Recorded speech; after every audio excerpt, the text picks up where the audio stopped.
So we finally got the M1114 charged up. Had a bad low pressure switch. We got nice good airflow, nice and cold. And got the fans. Hopefully they'll come on if everything works. Getting pretty hot. They should kick on soon, I'd imagine.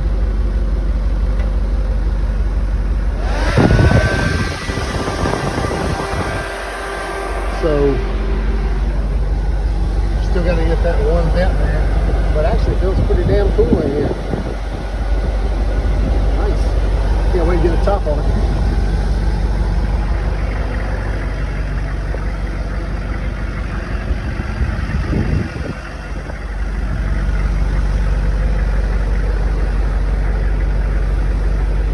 Still going to brace this up some all along here with some sheet metal and put some vents in it, because right now I don't have all the original brackets that held that, and that flops around pretty good, especially down here on these damn dirt roads.